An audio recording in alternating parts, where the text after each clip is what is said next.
A week from today, the Giants will be playing their final exhibition game before the regular season starts, and there's still a couple of very unsettled roles on the 26-man roster to be determined, like the catcher position. What is the status with Sabol, Bart, Wins, and Roberto Pérez? We'll get into it next. You are Locked On Giants, your daily San Francisco Giants podcast. Part of the Locked On Podcast Network, your team every day.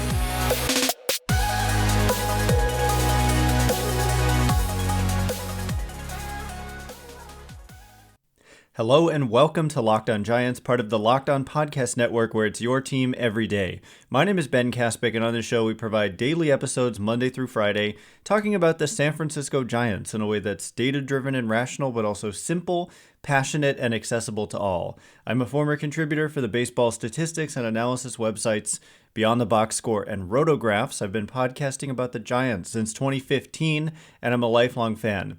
Thank you for making Locked On Giants your first listen every day. We're free and available wherever you get podcasts, including YouTube, so check us out there and hit that subscribe button if you haven't done so already. Today's episode is brought to you by Ultimate Baseball GM. Have you ever dreamed of becoming an MLB GM and managing your baseball franchise? Then this is the game that is definitely for you. To download the game, just visit ultimatebaseballgm.com or look it up on the app stores. Our listeners get a 100% free boost to their franchise when using promo Locked On in all caps in the game.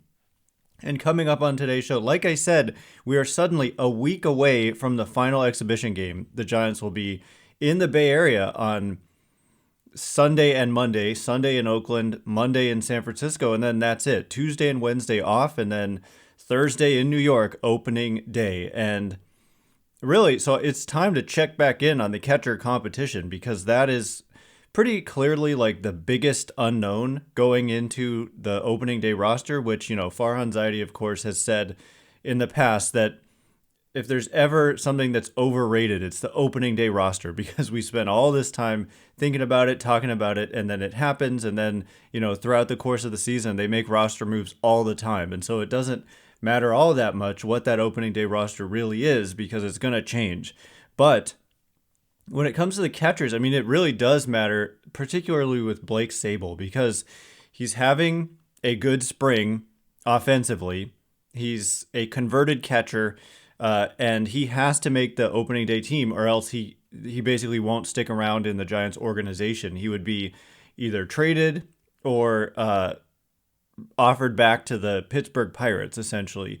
And so I have said basically the whole time this spring that I think that he has, for that reason, kind of an inside track to make the team, although, some people disagree, and he had to perform. I think if he really struggled in spring, then it would be maybe the decision would be made for the Giants. But, then again, they have talked about how they don't really read into spring training statistics, and it's more about, process. And with a guy like Joey Bart, Gabe Kapler specifically said it's not about what is his batting average and home runs and RBI or even on base and slugging. It's more about kind of swing decisions and doing damage on the pitches that you're supposed to do damage on. And so I just thought it would be a good time to check in on the performance of these guys, even though I don't know exactly what the team uses in spring training to make their evaluations. I know that defense is a big part of it when it comes to Sabol, because like I said, he is a converted catcher, but where's he converted from? From the outfield, where the Giants have an injury to Mitch Haniger. Sounds to me like he's probably not going to be ready for opening day, given that the last update we heard, I think it was late last week, and they're saying he's still not going to swing a bat or do any baseball activity for 7 to 10 days, I think was the update at the time. And so that would push him to not even resuming baseball activities until about a week from now-ish. And then you don't have time. Like I said, the last game is a week from today. So looks increasingly likely. I don't know if he would actually go on the injured list, because I don't know how it works with, they could do it retroactive to the spring training date that he got injured, I think. But anyway, it looks increasingly likely that Haniger will not be on the opening day roster.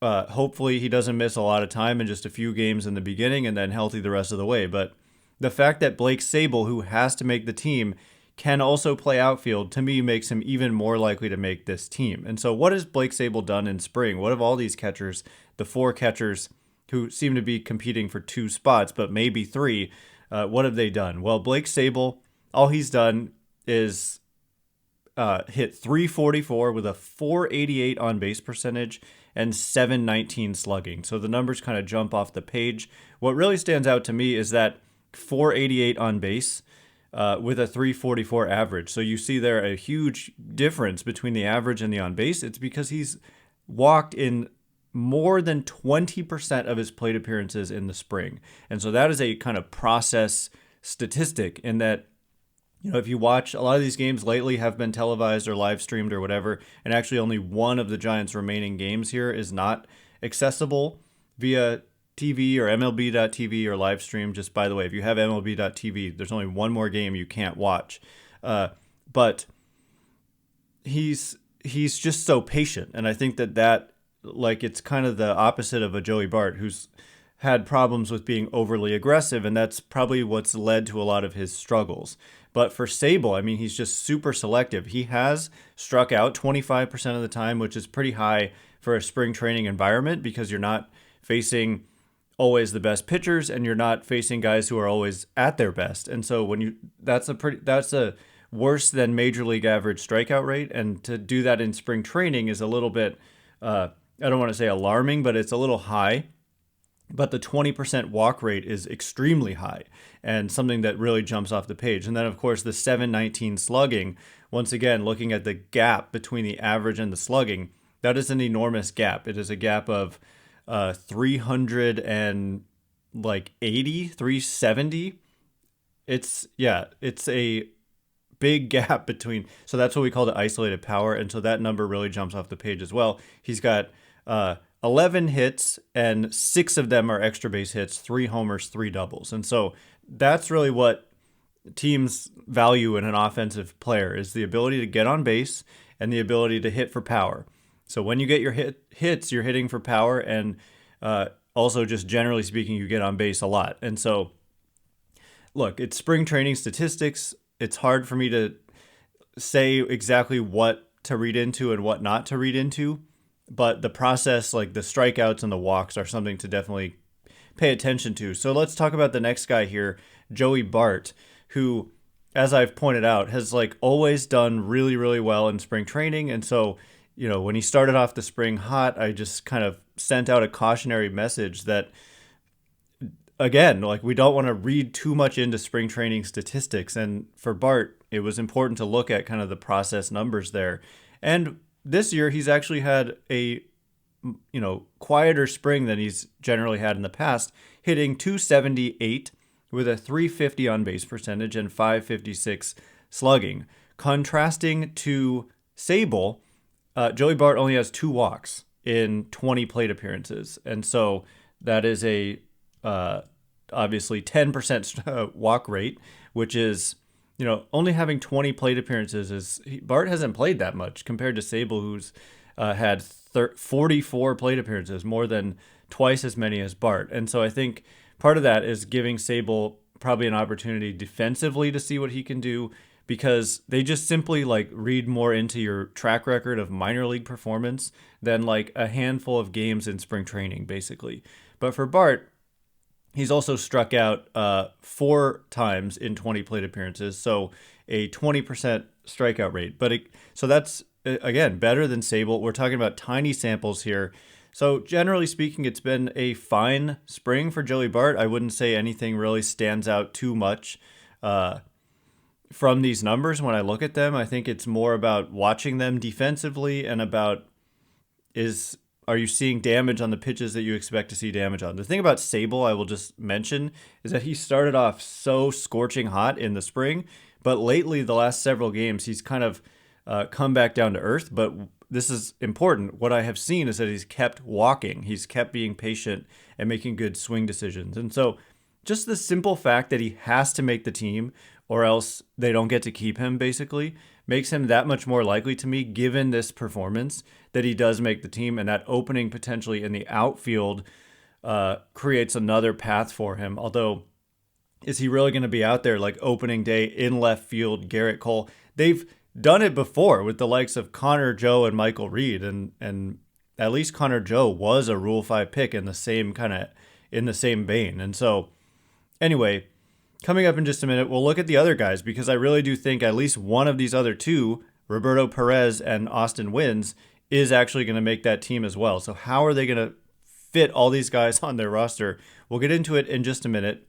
But before we do, this episode is brought to you by Ultimate Pro Baseball GM. I'm really geeked out on this game, and it was so funny because one of the best things is that you can play without Wi-Fi. And I learned this the hard way by having my power go out, and I had just downloaded the game, and I was able to play without power. And it's also just fantastic generally if you've ever dreamed of becoming a GM, because you get to take on a team that's not in a good spot and just manage everything about running a baseball team. And it lets you put your skills to the test. If you think you can do it, it might be harder than you think. You've got to worry about hiring staff. You've got to worry about team chemistry, the players themselves, the statistics, the facilities, just everything about it. And you can also compete against your friends, and that's what we Locked On hosts have been doing, and it is a lot of fun. And so I would highly encourage you to check it out and compete against your friends as well. Locked On Giants listeners get a 100% free boost to their franchise when using promo Locked On in the game store, so make sure to check it out. To download the game, just visit probaseballgm.com, scan the code below if you're watching on YouTube, or look it up on the app stores. That's probaseballgm.com. Ultimate Baseball GM, start your dynasty today. All right, here we go. We're going to talk more about this competition at the catcher position, because it's kind of a difficult thing for me to figure out what they're using, because on the one hand, we're talking about a competition, and on the other hand, we're talking about not reading too much into spring training statistics. And so if it is a true competition, what are they basing it on? And I think it's proprietary kind of metrics that we don't have access to. Like when I pull up a player's spring training page, I think they're looking at framing, which, we do have access to in the regular season, but I don't think we've got that kind of StatCast data in spring training. We're looking at blocking ability, which has just gone up on StatCast, but again, we don't have access to that kind of stuff. Doesn't get tracked in every ballpark in spring training, but for sure the team is looking at stuff like that. And being able to lead pitchers, that's an important part of it. And that's where these next two come in. These guys have reputations of being good defensive catchers who have a keen ability to kind of lead a staff. And I think even more so than ever, that's going to be important with the pitch clock, because yes, pitchers being able to call their own games using PitchCom, that's a game changer. But some guys don't want to call their own games. They want the catcher to put down the signs. And as we saw, like, for example, in 2020 with Joey Bart, he had trouble sometimes getting on the same page with some guys. Specifically, Johnny Cueto, who likes to pitch quick and be in a rhythm, was shaking him off, and there was confusion, and it was kind of ugly. But that was Bart's rookie year, and he's got a couple years of experience now, and so I'm not picking on him with that example. I'm kind of just saying, look at a guy like Blake Sabol, who's a converted catcher.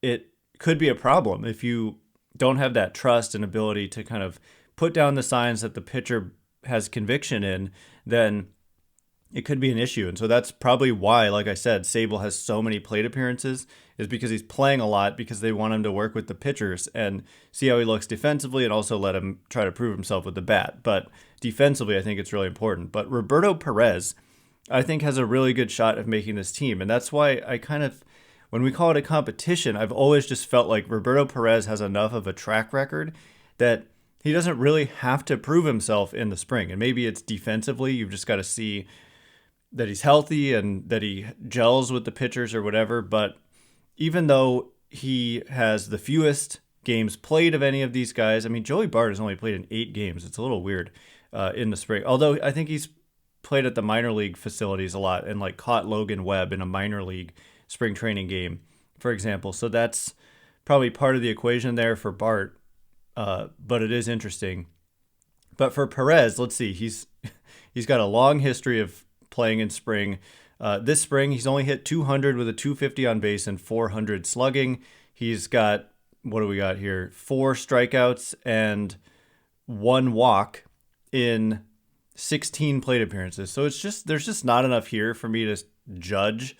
Roberto Pérez has a track record. And part of this competition for me comes down to the fact that if you look at platoon splits for a guy like Roberto Pérez, he has historically done all right against left-handed pitching. He's got a league average kind of slash line, basically league average offense when he's facing a left-handed pitcher. Way below average when he's facing a right-handed pitcher offensively, but a platoon split that you can leverage and get decent offensive production when there's a lefty on the mound. So I would see, if it was the issue for Joey Bart is that he does not. Like, you would think that with all the power he has, you would think, if you split those up, look at his numbers against righties, look at his numbers against lefties, you would hope that at least he's kind of crushing left-handed pitching. But what I see when I look at those splits is that, unfortunately, his strikeout rate against lefties in his major league career is actually even higher than his strikeout rate against righties. It's not by much, but over 40%, which is just too high. And so the fact that Joey Bart has not, at the very least, kind of dominated left-handed pitching, or at least been league average, even like Roberto Pérez, is an issue for me. Because if he could at least crush left-handed pitching, then you could find some kind of platoon system where at least you can kind of put him in the middle of the lineup against a lefty and expect good offense, and that would add a lot of value to him. But he hasn't really had any platoon splits that are meaningful in that he's showing an ability to be better than he is against righties when he's facing lefties. And so that kind of works against Bart and for Roberto Pérez, who also provides that kind of, at least in the past, elite defensive potential and kind of elite leadership qualities. And so for those reasons, I think that Roberto Pérez has a really good chance of making this opening day roster. And it's tough for me to say, like, the fact that Joey Bart can be optioned suggests to me that they might do that. Like, would you rather just send Joey Bart down, let Blake Sabol kind of, see what you have in Blake Sabol, because you can't option him. He has to make the team. You could send Bart down and then call him up if Blake Sabol struggles for a week. And so I think that Sabol probably makes the team, unless, like, here's the thing. If they really believe it's Bart and Roberto Pérez, they could, Blake Sabol could be dealt. Like, he's been impressive this spring. There's definitely the possibility. You could always see towards the end of spring when guys don't make teams, when there's just not enough room or whatever, there's a lot of roster movement. And I could see the Giants being active on the waiver wire in this last week and potentially swinging a trade involving a catcher, because they've got these 4 guys who look solid enough to, each and every one of them has a case to make to be on a major league team going into 2023. And so that's just something to look out for. I wouldn't think it's the most likely outcome, because I think they like Sabol enough that they want to see what they have in him. But I think it'll either be Sabol and Pérez, or Sabol, Pérez, and Joey Bart. So I see Sabol and Pérez kind of making that team regardless. And the question is, will Joey Bart also make that team for me? So then the guy who's kind of being left out here is the 4th guy on the depth chart, in my opinion, and that's Austin Wynns, who, like I said, I mean, he has a case to make that he belongs on a major league team. I was impressed enough by him in 2022, and I think the pitchers were too. Like, he became kind of the favorite go-to guy for some of the pitchers last year. Like, Carlos Rodon seemed to prefer throwing to Austin Wynns over Joey Bart. Logan Webb was throwing to Austin Wynns a lot over Joey Bart. And so, I mean, Austin Wynns actually had like a better offensive performance than Joey Bart in 2022, but he was DFA'd. So and then kind of he actually accepted an outright assignment, which means he was sent to the minors. He had to consent to it, because it was the second time he's been outrighted, basically kicked off the 40-man, but then agreed to return on a minor league contract, essentially. And so I think he's ticketed for AAA and to be really solid kind of catching depth. I don't think he's unfortunately anything special particularly, but a very serviceable backup catcher is what I think he could be. And power was kind of lacking in a big way, but beyond that, just kind of competes in the box, doesn't strike out a lot, which was Joey Bart's biggest problem, and only a 21.5% strikeout rate last year for Austin Wynns. And so there's definitely a scenario this year in which Austin Wynns gets opportunities. It would probably come via somebody else getting injured, but he did an admirable job last year, but I just think he's the least likely of these four to make that opening day team, and it would have to be the result of an injury or two. So anyway, that's kind of the catching competition as I see it for now. Coming up in just a minute, I want to turn our attention to the WBC, which I just want to fill you in. The championship game going to be coming up tomorrow. The Japan versus Mexico tonight. How do I see it playing out the rest of the way? It's been a lot of fun. Just an epic game a couple days ago with Trey Turner hitting a big grand slam against Venezuela. So we'll get into it in just a minute. But before we do, this episode is brought to you by FanDuel. The tournament is heating up, and now's the perfect time to download FanDuel, America's #1 sportsbook, because new customers get a no-sweat first bet up to $1,000. That's bonus bets back if your first bet doesn't win. Just download the FanDuel Sportsbook app. It's safe, secure, and super easy to use. You can bet on everything from the money line to point scores and threes drained. Looking at the Warriors' upcoming game, they are heavy favorites against the Houston Rockets. The point spread, -11 for the Warriors. That's a lot. With the line at -114 to win, the line at -620 for the Golden State Warriors. So this you can check out and so much more, including the correct score, who's going to score the first basket, the player points for individual players, just so much you can check out, and continuing to look at the MLB season coming up and championship odds and all that. Just so much you can check out every day at FanDuel. So don't miss your chance to get a no-sweat first bet up to $1,000 in bonus bets when you go to FanDuel.com/lockedon. That's FanDuel.com/lockedon to learn more. Make every moment more with FanDuel, an official sports betting partner of the NBA. All right, here we go. I just want to discuss a little bit about the World Baseball Classic. There was just such a epic game when the United States took on Venezuela.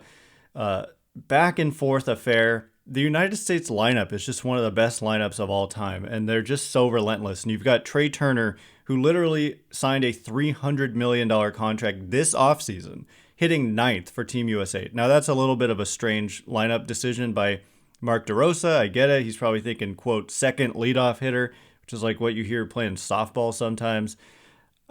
Look, he's kind of managing a little bit old school for my taste, but they've won, and that lineup is so good. You could kind of put in anybody in any spot, and they're going to score some runs. And so, I just wanted to comment. The game against Cuba, the U.S. was just a mismatch. I think that Cuba was kind of fortunate to be that far along. I think Venezuela was a much tougher opponent. The DR would have been a much tougher opponent. Puerto Rico would have been a much tougher opponent. The United States beat a couple of those teams, but coming up tonight, it's Mexico versus Japan. And I think both of those teams, Mexico is the only team that's beaten the United States in this tournament. And Japan, I believe they'll have Shohei Ohtani lined up to start the championship game tomorrow night if they win tonight. And so that is kind of a heavyweight matchup between Mexico and Japan. And the United States is going to the championship game, and they're going to have their hands full no matter which of these two teams they play. I think the U.S. is certainly good enough to win the championship game, as it's kind of played out exactly as I thought, in that the starting pitching has been shaky at times for the U.S. It's not the best starters in the world, but the lineup is the best lineup maybe in the entire tournament. I think it is. And the bullpen, they've got a lot of really good relievers, the United States team. And so you had some meltdowns, like Daniel Bard of the Colorado Rockies had just a miserable inning in that game against Venezuela. Mark DeRosa left him in a hit or two long pretty clearly, in my opinion. And Bard, of course, also hit Jose Altuve, sparking in the thumb, and it broke it, and he's going to require surgery. And so it continues to spark that conversation, like, is this tournament worthwhile? Really stinks if you're the Mets or the Astros and you lose your star players in Edwin Diaz, Jose Altuve now. But Edwin Diaz's thing was a freak injury. Like, he's literally jumping up and down celebrating a win. He could have been at a concert and that could have happened, apparently. And for Altuve, he gets hit in the thumb, but why couldn't that happen in a spring game? I don't see any reason it's any different. Like, Brandon Nimmo hurt himself in a spring game right in between those two incidents. And so it happens in baseball in general. And so I understand the point. And if the Giants lost a player in the WBC, I would feel really frustrated and upset. But at the same time, it's been a lot of fun. The WBC and that moment by Trey Turner, like, was incredible, electric, and the players are raving about it. Game against Cuba was a blowout, which was kind of boring, so to speak. But I think that this championship game, whether it's versus Mexico or versus Japan, is going to be high intensity and far more evenly matched than that Cuba game, more like the Venezuela game. And so everything on the line for this WBC. If anything, for me as a viewer, it's just a nice distraction in the middle of March when we can have spring training really drag on. And so it's basically taken us to a week before the season. And I think that's kind of the best part for me. And that U.S. team is just so stacked. It's like you almost never get to see that kind of collection of talent, especially on a consistent basis. You get the All-Star game, but in the All-Star game, the pitching is also so elite that you don't always see the offense come out. But facing oftentimes like good pitchers, but not the very best major league pitchers, therefore the best in the world pitching every single guy who comes in, it's nice to see that offense come out, and come out it has. The U.S. team scoring just a ton of runs left and right. So anyway, that is all the time we have for today. Thanks again for making Locked On Giants your first listen. Now for your second listen, check out Locked On Fantasy Baseball. Win your league by listening to Matt and Dom every day as they bring you the best fantasy draft strategies. Find Locked On Fantasy Baseball wherever you get your podcasts and on YouTube. Once again, my name's Ben Kaspick. Check me out on Twitter at Ben Kaspick, Kaspick. If you like this show, please consider rating it or leaving a review or subscribing or all of the above. It helps me out a lot, so thank you in advance, and thanks to everyone who's done so already. Cannot wait to be with you again tomorrow. Thanks again for listening. You are now Locked On Giants.